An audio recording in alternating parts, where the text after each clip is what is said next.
and welcome to another episode of the Veterans Corner. My name is Chuck Wooden. I'll be your host. We have Megan Dooley as a co-host. Hey, nice to see you. Good to see you too. It's been about a month since we've been here. It has been, but you know what? It feels like no time has passed at all. Yeah. Well, I tell you what. That time we saved up for a special organization that are here today. A lot of the groups out there that we get, major ones like Easter Seals. Not many people realize what they do for veterans. We have another group, and they do an enormous amount. They got the big thing in Norwich. Yes, they do. We've had them on the show many a times. Today is another one of those organizations, the Elks. The Elks, I don't think many people know what they do for veterans, but I tell you what, today you're going to find out. There's an enormous amount. This is actually a 2-segment series. First segment's going to be on the national level, and then the second segment is going to be at the local level at the lodges. So let's jump into this. I mean, we got a lot of information that needs to be put out, and I know you guys are eager to talk about this. We have to my right Dan Fisher, and first of all, these two are from the Torrington Elks. Lodge 372, in Torrington, Connecticut. We got Dan Fisher, he's a leading knight, and we got James Weingart, he is the secretary for the lodge. Welcome, guys. It's great to have you. Thank you. It's great to be here. You know, we've been talking about this for a while, just us, but we've been talking about having the Elks here for years, and this is actually the first time. So it's great to have you here. It's great to be here. I'm glad to be part of it. Tell us a little bit about how long have you been with the lodge and the Elks? Well, I'll start. I've been a member of the Torrington Elks for 37 years. I've been many different aspects of the lodge, but currently I'm secretary of the lodge, which I take care of the membership, I take care of office duties, stuff like that. I'm also a past exalted ruler, which an exalted ruler is like the president of the club, and we call them exalted rulers.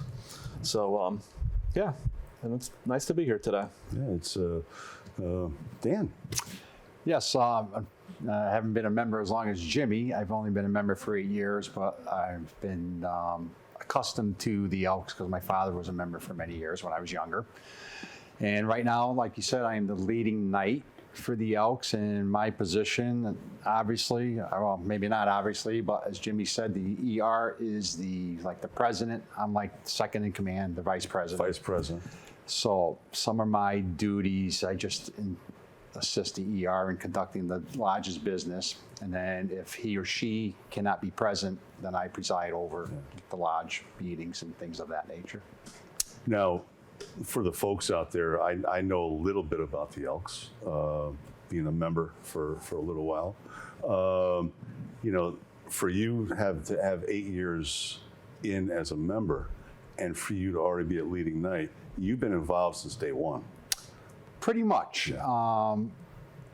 As I became a member, you know, I went to the Elks as much as I could. I met people, made good friendships, and one of my friends was going through the chairs, and then when he became exalted ruler, he asked me if I would be his inner guard. Yeah.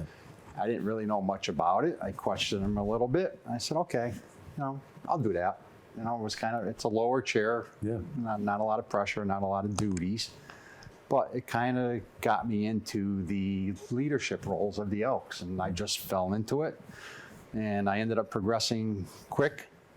I'll be honest, I skipped a couple chairs, and here I am. Here you are. I'm a month and a half away from the exalted ruler position. Yeah. Sometime in March. Yeah. Well, let's jump into this, Megan. Yeah, Dan, Jim, welcome on the behalf of the Veterans Corner. It's a big treat to have you guys on the show. My first question is really what Chuck touched upon is not a lot of people know what the Elks do. So, Jim, can you tell us what are the Elks? I can tell you that, Megan. Our official name is the Benevolent and Protective Order of Elks, BPOE. We're an American fraternal order founded in 1868. We're originally a social club in New York City. It was actually a bunch of actors that put this club together. and they were known as the Jolly Corks. The Elks was founded to promote and practice the 4 cardinal virtues of charity, justice, brotherly love, and fidelity, and to promote the welfare and enhance the happiness of its members, to quicken the spirit of American patriotism, and to cultivate good fellowship. The Elks spends more than $80 million every year on benevolent, educational, and patriotic community-minded programs in such fields as benefiting special needs children, sponsoring the Elks National Foundation scholarships, athletic teams, veterans work.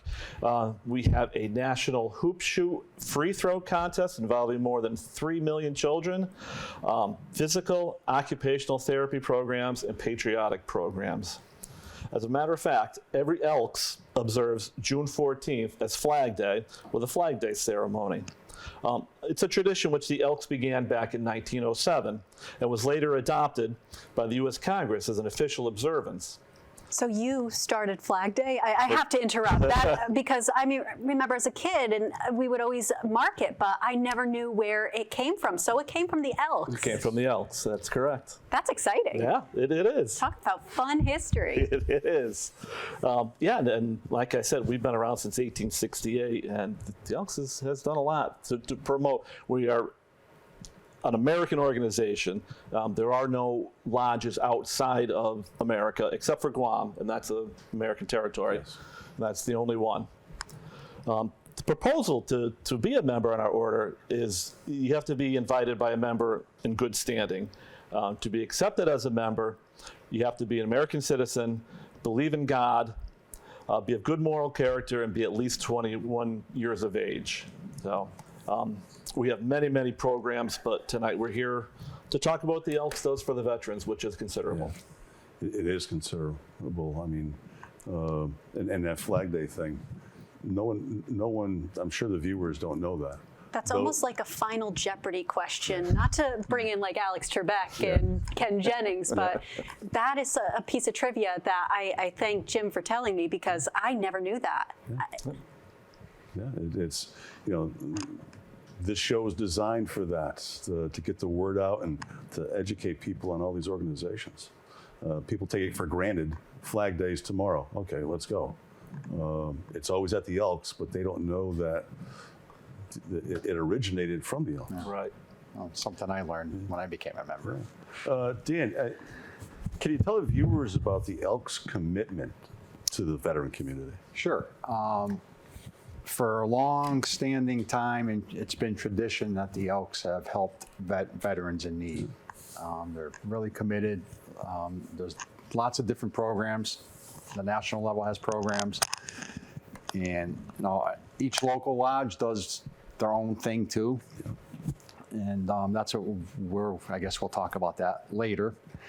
But I mean, the motto for the Elks is that as long as there are veterans, no veteran will be forgotten. So that's the code we live by, and it's pretty much it goes along with the structure and the creed of the Elks overall. Helping others. We're here to help others, and the veterans is a big group that we do help. Yeah, I mean the Elks. I mean, people think it's just this or that, but it's so much more. I mean, it doesn't just do for the community. I mean, just for the veterans, it's for the community. Yes, it does is. so much good. Right. But like you said, we're here to talk about the veterans, and this right here, this episode is primarily for the national level, which trickles down into the local level, the lodges. Correct. And Jim, you talked about how the considerable amount of work that the Elks do for our national veterans. So you mentioned it briefly, but what is the Elks National Veterans Commission or Service Commission? Okay, well, how we do it, it's through the Volunteer Service Program. Elks provide ongoing monthly support to thousands of veterans in more than 350 VA medical centers, state veterans homes, transitional centers, rehabilitation clinics, and other veteran facilities across the country. We have one program called the Leather Program, which helps veterans rehabilitate by providing leather therapy kits and wheelchair gloves to veterans. We sponsor adaptive sports events and provide art and music programs to keep, to keep veterans active and engaged. We have Freedom Grants, which offer Elks Lodges a chance to connect directly with veterans and military members in their communities, providing them with needed services. Our Welcome Home initiative gives veterans experiencing homelessness a hand up by providing them with emergency assistance, home supplies, and an ongoing connection to the Elks community. That is a considerable amount of service that you guys do. It sounds like you guys are busy year round. And right now, what program would you say is the most important at this point in time? At this point in time, I would definitely say the homeless, because we have way too many homeless veterans, and we try to help out. National Elks tries to help out, and I know the U.S. government is working on it too. But we all need to help these guys, these women. They went out and put their lives on the line for us, and we owe them. But nobody should be homeless. Beautiful words. Also, how do you accomplish these commission missions in order for the Elks to put them on, but also to provide these programs? That's a tough question for me to answer, but I'm known for doing that. I'm not, go ahead. when you mean accomplish, how do we go about meeting those, the needs How of those do you meet programs? those goals? But also, how are you able to fundraise and also allocate the money in order to make sure all these Okay. programs are able to meet the needs and the demands in order to serve our nation's veterans? Do you want to talk about the grants that we Sure, received? yeah. Sure, go ahead. Through the Elks National Foundation, they have several grants that we can apply for. A couple of them do require that we meet our per member giving goal, which is this year $4.81, which was set by the Grand Exalted Ruler. And that is per member. And that's per member. Correct. So as long as we have roughly 1,200 members, so, do the math, say $6,000. If we meet our per member giving goal for the lodge, then we qualify for the grants. And two of the grants, the Freedom Grant is specific to veterans. It has to be used for veterans. They have two amounts, $1,000 and $3,000. The $1,000 one is something for a project that's not as involved, and it doesn't have to be an active project that you're already doing. So the $3,000 grant is usually for projects that the lodge is already actively doing, and they want to expand on it. So for instance, this year we applied for the $1,000 grant. We were awarded it by the Elks National Foundation, and we rewarded that grant to an organization called ECAD, which is Educating Canines Assisting with Disabilities. And they have a program at ECAD called Project Heal. And Project Heal is a project where they train dogs to assist veterans with disabilities to help them with their daily living and things of that nature.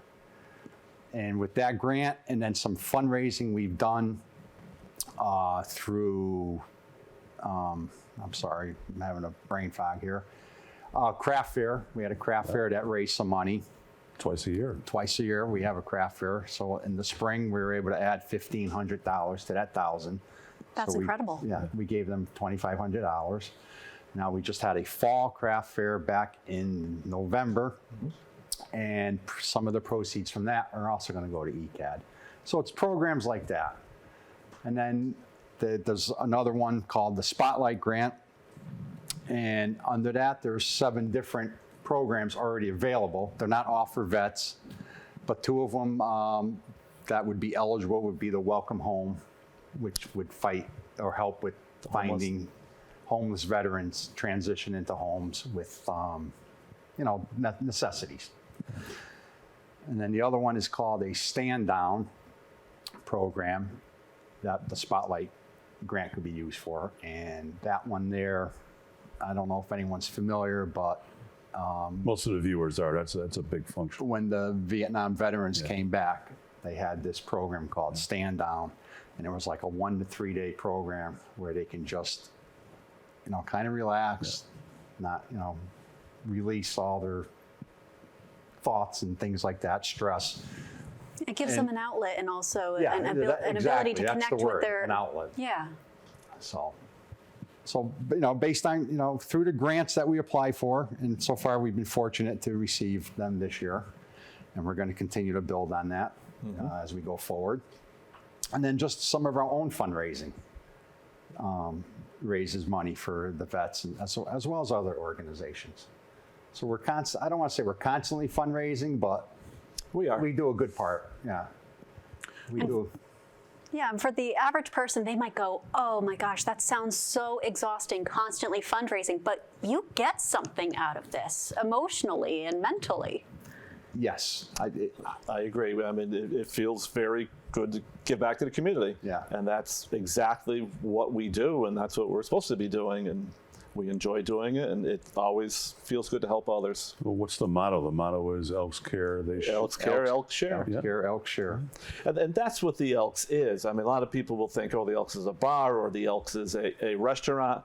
We're none of those. I mean, those help support us and keep us going, but our main mission is to help the community and the veterans. Now, you had mentioned the Elks National Foundation. Every single lodge has a collection. They got a chair, and they collect money from every lodge that funds that on a national level. Yes, It's usually, I think, $100 a pop.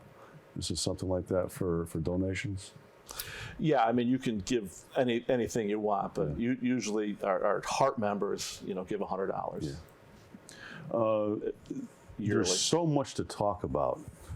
I mean, we just covered a few things on the national level. We're already past, we got like less than 10 minutes left. The show is flowing. Yeah. I mean, this is Megan, this is one of those organizations we could have back over and over again and still have new stuff to talk about. It could easily be a multi-parter. I mean, Jim, you explained, and Dan also, everything that the Elks do. And I'm sure there are some things that there's even more that you can talk about. We're barely scratching the surface here from what it sounds like. The second segment, we're going to discuss what they do at the local level, at the lodge. With the little time we have left, you want to talk about the lodge itself? Well, before we do that, I would just want to say that if you're interested in learning more about our veterans programs, you can go on elks.org, and it'll give you all the information about all our charities, but especially the veterans. Yeah, that's good. I mean, Yes. and I'm sure we're going to be flashing that on the, it's on there now, I'm hearing. So it's on the screen. Perfect. So. That will give you loads of information Tell about us our about veteran the programs. Torrington Lodge. Torrington Lodge, we've been there a very long time. Our building was built in 1898. We actually received our charter in 1915. At one point, we were the largest lodge in New England. In the mid-'80s, we had about 3,500 members. Since then, we're down, but most fraternal organizations, unfortunately, are. Yeah.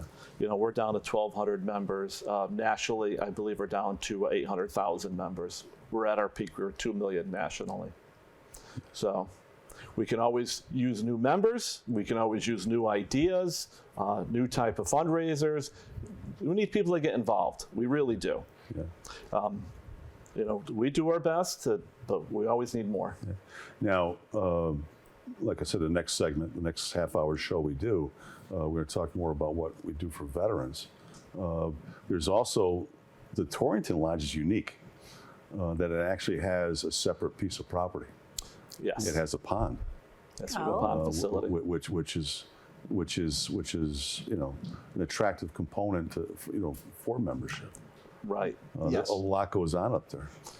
That's in the summertime, quite a bit goes on up there, and we use it for fundraising. We've had concerts up there where we've brought veterans from Rocky Hill up. We invite them up for free, and we feed them and give them a free show. And so we, again, instead of elks.org, our own is torringtonelks.com, and that'll show you our facility and our pond facility and how to join. Yeah. So. Yeah, it's actually, that was going to be one of the questions I was going to ask. I mean, it's a great way for the public to get a hold of you by getting onto that website. That website, correct.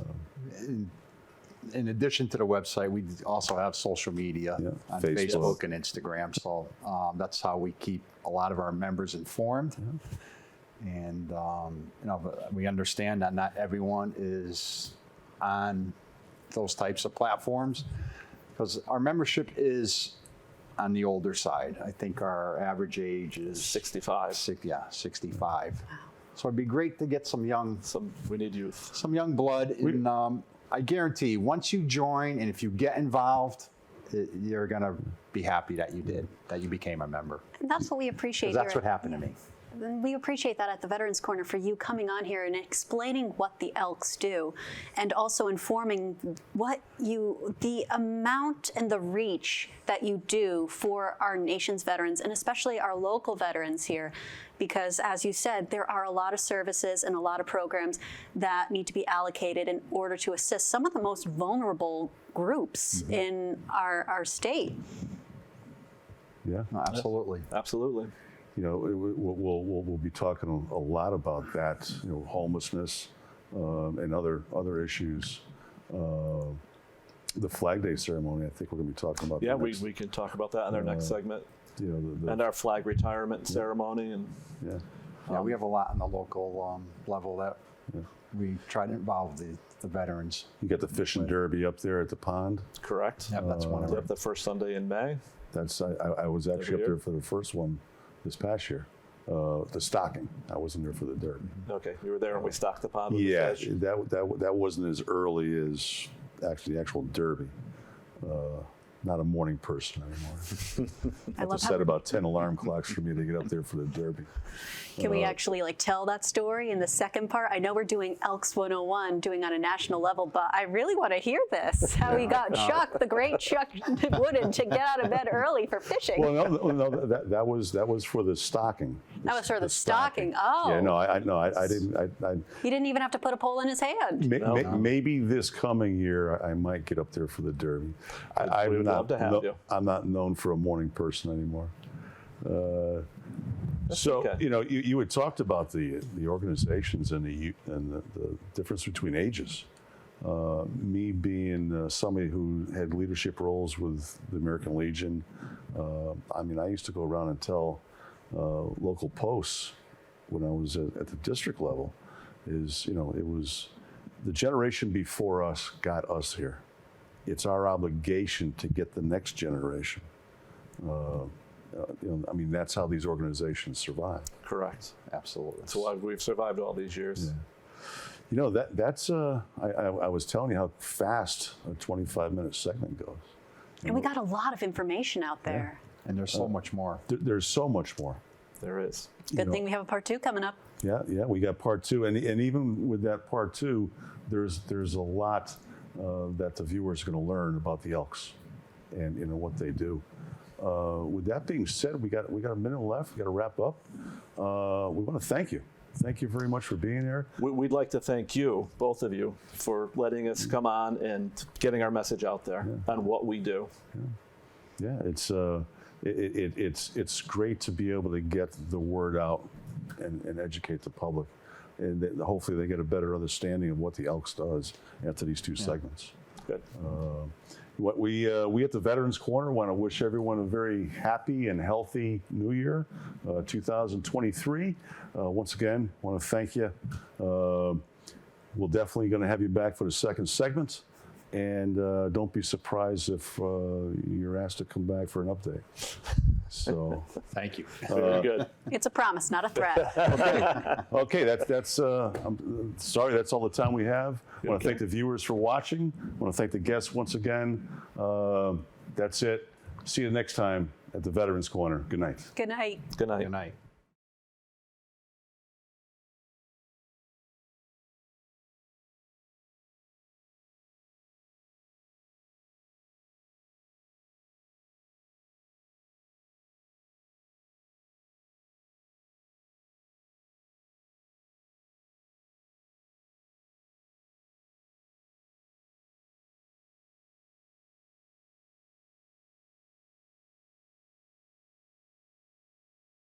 Welcome, I'm Nick Augustino.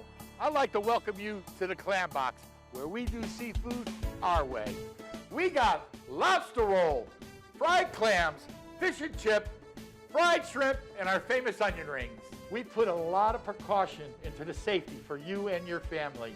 Not only do we use plexiglass at the cash register and sanitizer, we all wear gloves and we all keep a 6-foot distancing, and everybody must wear a mask. We carry all the options. We got DoorDash, Grubhub, Uber Eats, and of course, we got curbside where we bring it right to your car. Online ordering is available at clamboxnewbritain.com or by calling us at 860-357-3118. The Clam Box, 586 West Main Street, New Britain.